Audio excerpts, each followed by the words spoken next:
Welcome to NinonSpeaks. I'm your host, Ninon de Rosa, and my co-host is AJ Dean. Sit back and enjoy the show. Hey, welcome to NinonSpeaks, Media Image. And of course, you know why it's NinonSpeaks, because Ninon actually, which is myself, never shuts her mouth. All she does is all day long is yak, yak, yak, yak, yak. But it's pretty cool because I come up with information, I come up with stuff, and I come up with research.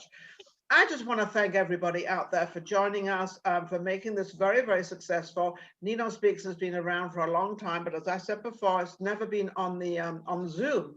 And it's a funny thing because Zoom is now very popular, and this all kind of happened by accident. We really didn't plan it to be on Zoom. We didn't plan it to be on the internet, but here we are, and we have the most incredible guests because AJ, who is the producer of the show, actually finds all these people and sort of we've got a lovely little realm going around. But I just want to thank you, audience, because without you nothing happens, believe me. So let me go right ahead and introduce you to AJ, my co-host, and she's going to let us know who's coming on the show today. Yes, we have a dazzling show tonight. We have Neil Nez Kendall. He is a fabulous world-renowned and legend burlesque photographer, director, and producer. And we also have Suzanne Ramsey, also known as Kitten on the Keys. She's a musician and singer, and she's absolutely wonderful. So we have such a great show. May I admit them, Ninon? Of course, absolutely admit that, but I remember seeing a photograph of this young lady, and she's got her little feet on all these keys and everything. Dancing on the keys, that's what I like. Oh, there she is. Oh my Gideon, look at you all. You've got to bring her, there you are. There you go. There she is. You dolled up. You've got, my goodness gracious. This is, hey, admin. What is the gentleman's name? I've got admin. Neil Nez Kendall. Let me introduce Neil. He is from Cheshire, England. He is a fabulous world-renowned burlesque legend. As I mentioned before, he's a photographer, director, and producer, and is working on a vintage burlesque book called Mondo Burlesque, which will feature our very own Georgette Dante. Please follow him on Facebook and Instagram. And hello, Neil. How are you? I'm great. Thank you very much. Good evening from England. My goodness. I love to hear that voice. Hey, Neil, where are you from? Originally from up near the Lake District in Lancashire. Oh, so I've been all over the world since then. So I've lost my accent slightly. Are you settled back in England again? I am. Yeah. Well, as settled as I can be. We're in lockdown here. So lovely to see you all. But this is such a welcome distraction. So thank you for having me. Lockdown because we're all in a place and we all want to be somewhere else. This is the strangest thing because I'm from Torquay. I was born in Torquay. Ah, beautiful. So yes, it is quite lovely there. But also, you know, I want to go back home to see everybody and I can't. You can't leave. None of us. We're all sort of told to stay. We've got to stay where we are. Exactly. Yeah. Susie, how are you? I'm fantastic. Nice to see you all. Hi there. Love that. Hello. That's amazing. Listen, Susie Ramsey, do you really, really dance on the keys? Do you get up on your little toes, go running around on the keys? Or no, but the little kitty cats in my head do.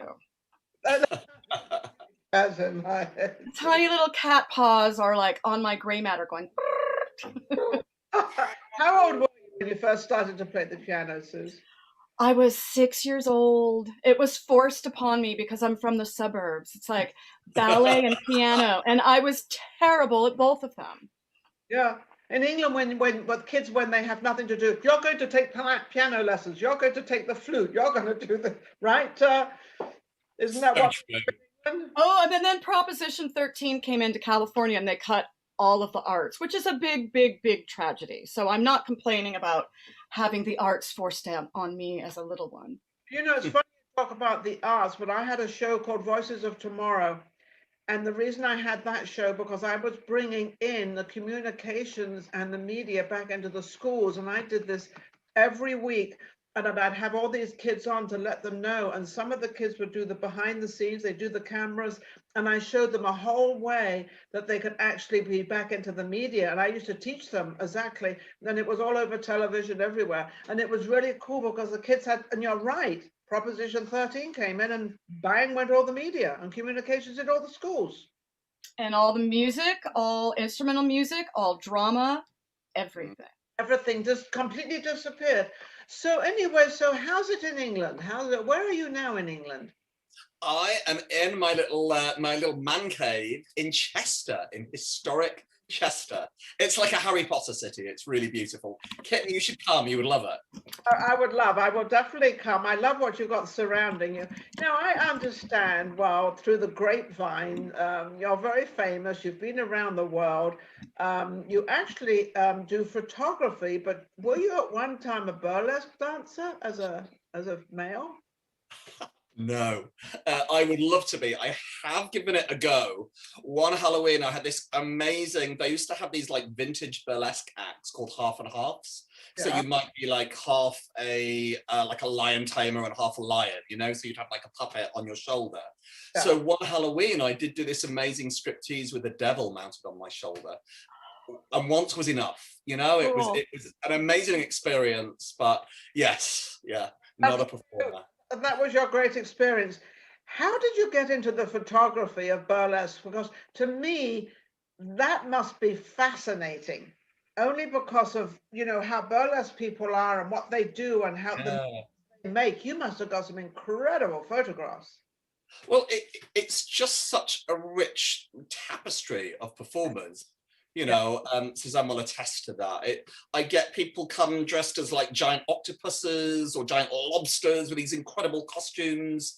Then I get the classic sort of bump and grind artists, people of all nationalities and races and colors. So it's this incredible sort of colorful world, but it's been my world for so long now, maybe 30 years. So I love it. I love living in it.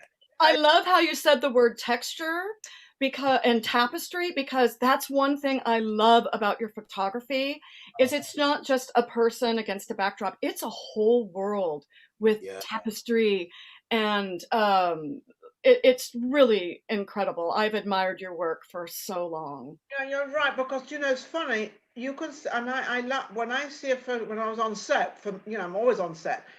But suddenly I see a set and I say, you've got to take that photograph right away. And then they go fiddling with their camera and it's gone. Yeah, yeah. You could get the greatest photographs if you get that right away, you know, and you have that eye, obviously, to click that camera right away, because you lose it and it never comes back. Oh, I'll repose it. It'll never be the same as it was. And it's capturing that photograph at that time when you can do it. So it's absolutely amazing. I wanted to ask if Neil could talk a little bit. He had a royal encounter. Is that right? One day in your burlesque events? I did, yeah. This was when I lived in London. And there's all these really crazy fancy clubs. And I was shooting in this club called the Mahiki. And this very kind of very aristocratic young guy ran it called Guy Pelly. And he was friends with the two princes. So yeah, Harry and William came into the club and I was there actually photographing a girl in a giant oyster shell because they had this amazing tropical decor in there. So they were really lovely. This is maybe 2007, 2008. So we came into the club and they, you know, were telling all about burlesque, and it was very kind of like, you know, a really lovely encounter. So yeah. Now what Neil is talking about, he's talking about Prince William and Prince Henry. Am I correct? Harry, yeah. Absolutely. So I want to let our audience know that you kind of mix with royalty, but then burlesque is also kind of royalty as well. Well, you know, it's filled with queens. There you go. See what I said? It's royalty. They're all queens and princesses up there. Absolutely. Hey, Susan, do you count yourself as a princess, or you look more like a queen, my dear? Nah, I'm just your regular old gal from the suburbs, just here to have some fun. A couple of times suburbs. What suburbs are you related to? Oh, the suburbs of San Francisco. I live in San Francisco. I've lived here for over 40 years. I mean, you can't call San Francisco a suburb. No. I'm in the suburbs of San Francisco. I live by the ocean, out by Ocean Beach in the Sunset District, which is sort of considered a suburb of San Francisco. Absolutely beautiful. Absolutely. And I wanted to mention that Suzanne is going to be hosting a David Bowie live stream coming up February 19th on Zoom. You can get tickets at peepshowmenagerie.com. Suzanne, could you tell us a little bit about that? Sure. This is the 7th annual show that Peep Show Menagerie. They're a troupe out of Los Angeles. And it's a show called Oh These Pretty Things. All the songs are David Bowie centric. And they have Egypt Black Nile, who is the Golden Girl of Burlesque, who holds most burlesque titles of anybody at the moment as the headliner. She's fantastic, and it's gonna be awesome. They're only live streaming it one time, which is Friday, February 18th, and it's $15. And to log on, peepshowmenagerie.com, and then I'll be playing some Bowie tunes in between. So. Oh, how wonderful. Have you been performing much actually over this big pandemic? Have you been able to do much? Well, it's very bizarre. All of a sudden, I feel like my dance card is very, very full. I've been adopted by a couple, I'll call them Broadway show tune queens, who are just so prolific on the piano, and they run piano bars. And they're historic piano bars that are in Oakland and in San Francisco. And we do a thing called Bridge Bang, and we also do a thing called Quirky Cabaret. I did one outdoor stage on the back of a truck and made it in the news. I did one outdoor theater spectacle that I thought was a disaster because I didn't feel safe.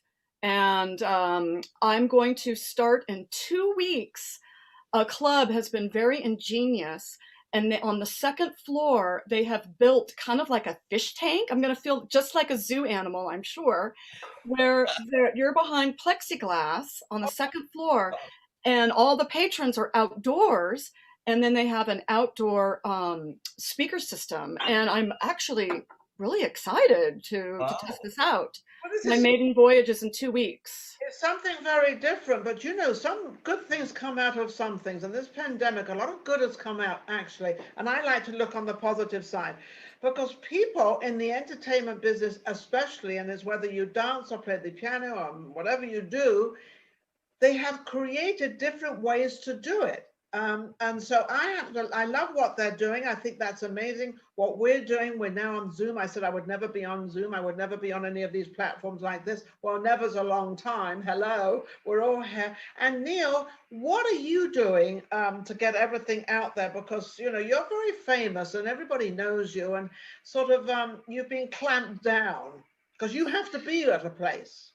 Yeah, I mean, it's been really interesting, actually, because one of the things that I've done with this whole lockdown period, for the last maybe 20 years, I've interviewed so many stars of yesterday's burlesque scene, like people like Tempest Storm, Blaze Starr, Dixie Evans, Jenny Lee, all these incredible women, many of whom I have to say are no longer with us. So, I've been transcribing these interviews and putting together all of their incredible stories. And so I've always felt like I have been like a custodian, of these different burlesque stories. So I have been head down working like crazy on that. And because I can't physically be in a studio or anything at the moment, it's been a really cathartic experience. So today I was writing about New Orleans in the 1950s, and they had all these incredible people like Evangeline the Oyster Girl, and Divina the underwater stripper, and a lady that danced with a giant mechanical spider, all these really wonderful, wonderful women. So it's strange, I am actually kind of coming to terms with the whole situation, as we all have done in our different ways. But yeah, I'm just kind of making the best of it, and it's really prompted me to do this Mondo Burlesque project. It hasn't let us go. We haven't gone anywhere. We're still around. We're just inventing different ways of being out there and getting out there. Now, you have been in the photography business for many years, and you've passed through and you've done many. Who's all the celebrities? Because I know you've got a list of celebrities you've photographed. Oh, some amazing people in the burlesque world, and you say famous, but I say sort of burlesque famous or burlesque infamous. Well, the same thing. But all of the amazing people, and in fact, Kitten and I, the last time we were both together, we were at Dixie's birthday party, weren't we, in Vegas? Oh wow! I wish I'd known. Yeah, the pair of us, and Suzanne was hosting and doing, as ever, a remarkable job. But yeah, I so many kind of like incredible stars of yesteryear, people like Dita Von Teese, the drag queens like Violet Chachki, you know, so many incredible people like Dirty Martini who, you know, dominate our scene today. So many incredible women and men as well, you know, that have come into the business. Yeah, a lot of men have come into the business in the last few years. What is the difference as a photographer of taking all these, you know, different young ladies and older ladies and whomever? What is the difference you've seen when you started taking photographs and watching what the burlesque was and what burlesque is now today? What is the kind of difference in that as a photographer's side of looking, you're looking on and you're grasping that photograph? So I would say for me, I always start with a concept. So, you know, if Suzanne was to come to me, we'd probably have a discussion or two in advance, and I would probably create something. So she might be hatching out of a giant egg, or she might be a mermaid at the side of a lagoon or something. So, you know, that whole process, I don't know if that's necessarily changed, but I approach it very much. I love themes, and that goes hand in hand with like creating shows. I do these amazing theme shows like the Garden of Eden or the Birds of Paradise, you know, so I kind of love working to an idea or a specification, and that's something I often find is like a relationship that you have, because it's such an intimate thing, right? Taking someone's portrait, and I'm acutely aware if they're wearing next to nothing in front of you that you want it to be a safe, exciting experience for them as well. So yeah, there's all sorts of different sort of ideas and negotiations and things before it gets to that studio moment. But you kind of created your own kind of audience, your own kind of scene, and your own background, because when you see it, you take it, and when you don't, you don't. But you've always gone on rather than just a pose, you want a little bit more than a pose. You want a little background, a little something to it. Yeah, now I'm completely inspired, I think like a lot of people in the entertainment business and the visual arts, by sort of film and writing and classic literature. So I can go full out and Cecil B. DeMille and create some kind of incredible exotic set, you know. So I love working not just with the bare lights, but sort of creating sets. And that's a big part of my work. They look very cinematic, a lot of the portraits that I take. So I build sideshows and circuses, and actually at the moment, I'm making this really beautiful fairy woodland with like giant toadstools and things in it. So I know it is complete Alice in Wonderland. I love your attention to detail. It really does transport you when you look at your photos, and that's what I love about them. For you, as you're the sort of person that Neil's going to take a photograph of, Suzanne, and so you don't see the background, you don't see what he sees, you're just presenting yourself. So when you know you've got a photographer in front of you, what do you exactly do? Do you do a different pose? Do you do a stand? How do you act with that? Well, definitely you want to move around, you want to be comfortable. This is Tyra Banks, don't sue me, but I think smizing is important. I think smiling from your eyes is like, you want to give a piece of yourself through your pose, through your eye, through your movements. And I think that's what makes, if someone's going to photograph me, I think that's when I'm at my best, is when I use my best feature and express through the lens. Yes, and break that wall. I think that's important. Yes, and I think it's also because of what the work you do, you probably have people have to see photographs of you, and they have to see what you look like and how you are. So that's kind of one of the first things they probably see is a photograph of you, if they don't know you in person. So you've got to make sure that looks good. And Neil's the one that makes that sort of, you know, that little gimmicky twist and that little, you know, that catch. Yes. Speaking of wonderful and good things, I think Suzanne has prepared a song for us, and I'm so thrilled and excited to hear you, Suzanne. So please take it away, our beautiful guests, my lovely boss, Ninon de Rosa. I know you're going to enjoy this. Thank you so much. Surprise for me. I did not know this was happening. I know. So I hear we have a few Marilyn Monroe fans out in the audience. And this is a song that really resonates with me, Marilyn wise.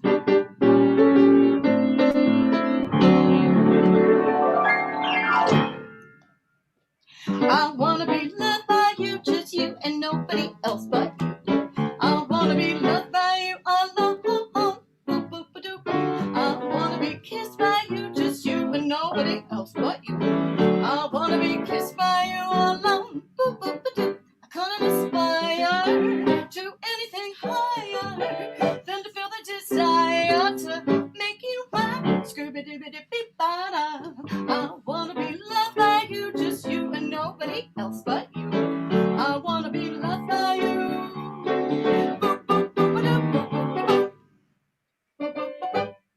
Wow.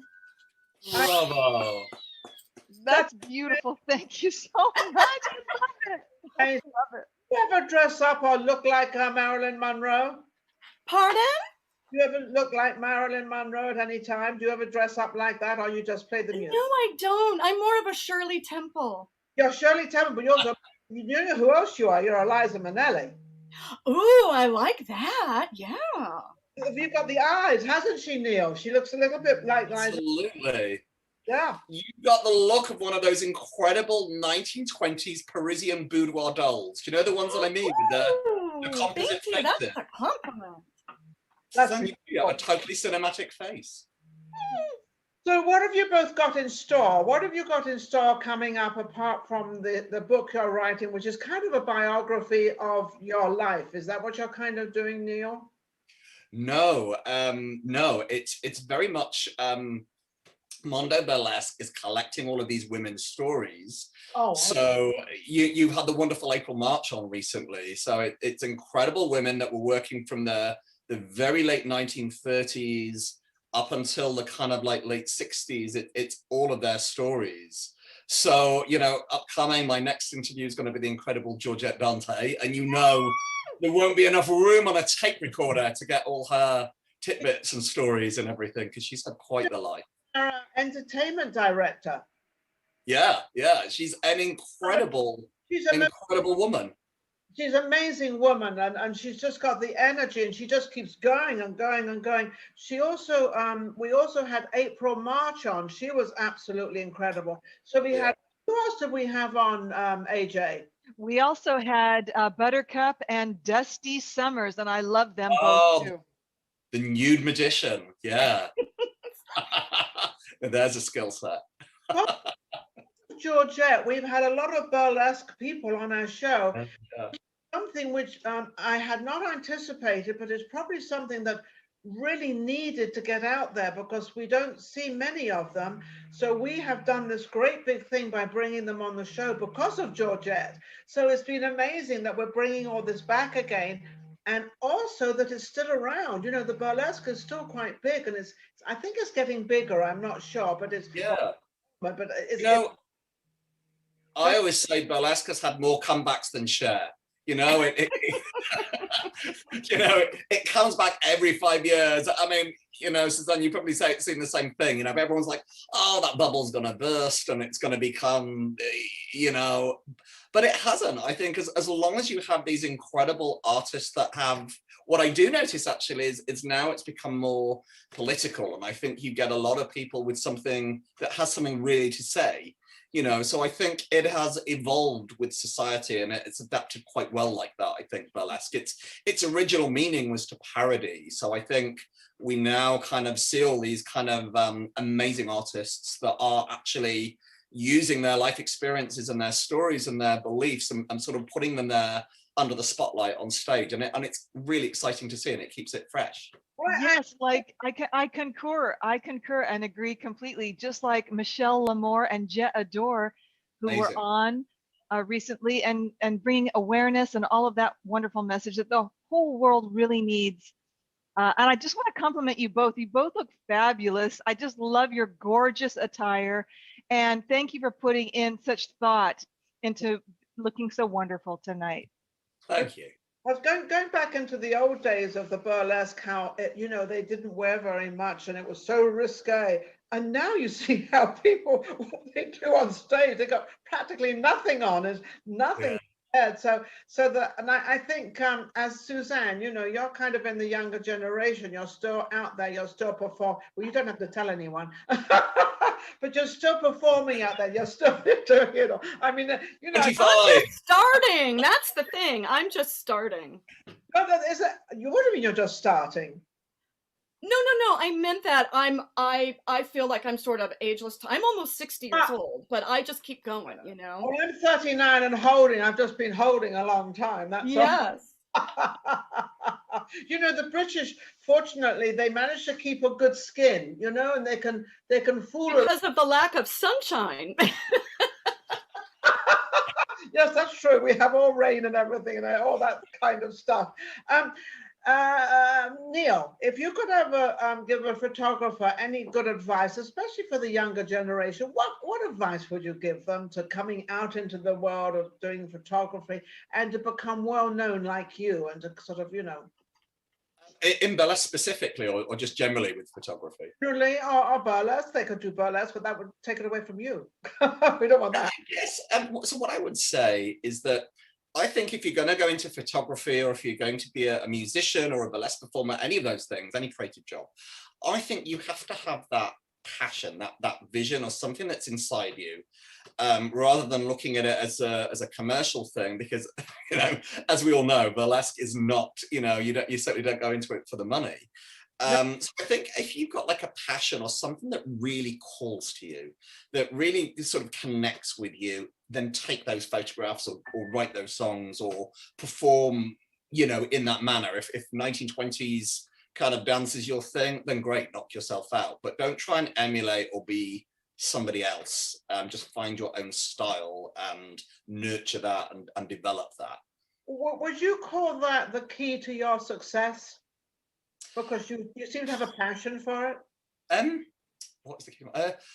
Yeah, you know what? I probably think, like Suzanne, I think we just get our heads down, we work, we love what we do. I think that's the biggest part of it, you know, because God knows there's enough ups and downs, you know, in this business. I would say I just really, you know, I really have loved what I do. And I would say it's interesting, you know, Suzanne was just saying about her age, because funny, we've probably not seen each other since we were both in Vegas about 8 or 10 years ago, and she's completely ageless. She looks absolutely no different, never changes. So I think that there's something about when you create, you know, it's like if you're an older person, and, you know, when I think about all my burlesque ladies, like Dixie Evans was 86, I think the last time I spoke to her, Tempest Storm is 93, but they still have that young mentality and that young passion and everything. And I think that makes a huge difference, having a passion about something, you know, a reason to get out of bed in the morning. I know that's an obvious thing to say, but you walk into a room where you're going to take a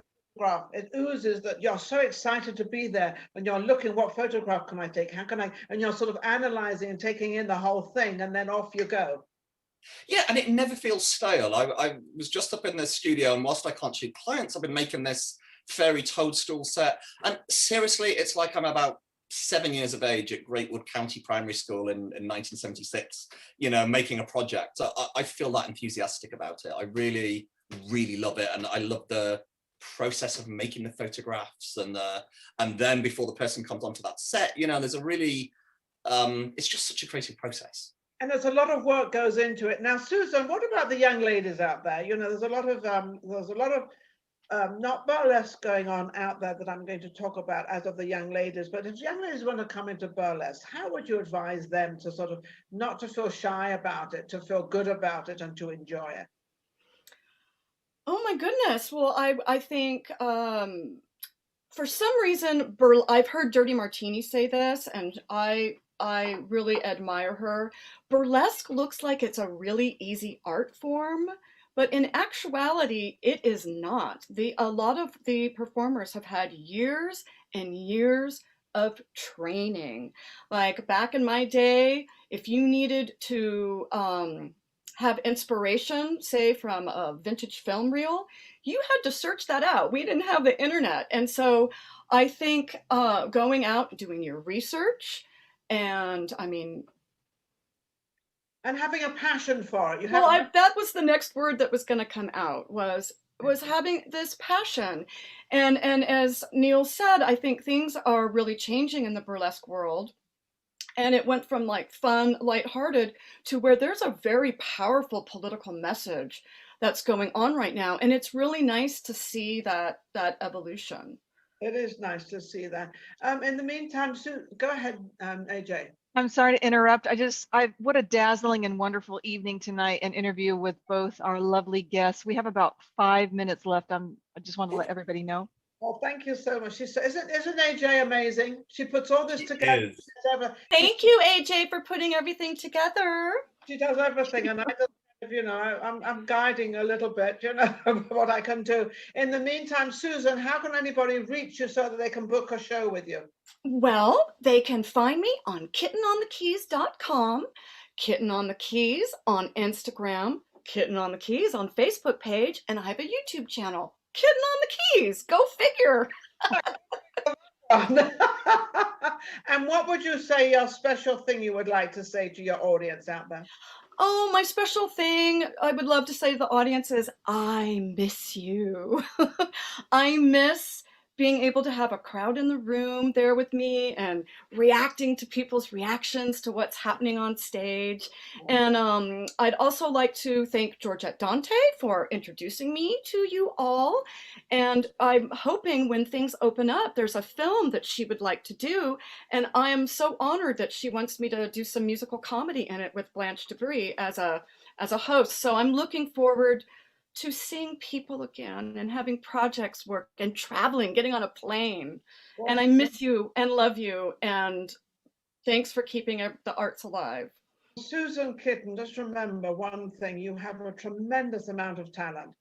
Just singing that Marilyn Monroe song, just jumping in on there and doing that, you know, ad lib and kind of keeping it all together. You're a very, very talented young lady, so don't be surprised that Georgette wants you in her movie, because believe me, you have an honor, my goodness gracious.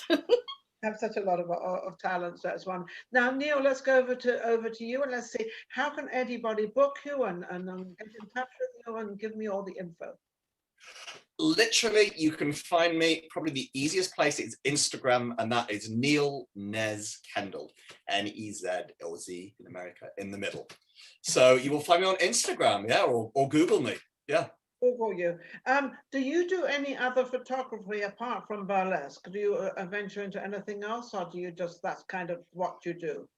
That literally is what I do. Yeah, I'm the National Vintage Photographer of the Year. So I kind of venture into that lovely kind of like cinematic sort of retro lighting, like film noir and things. So yeah, but that's literally all my work is sort of specialized into those fields. Especially now, do we still have much burlesque in England? Because I know we used to have it at the Palace near Leicester Square.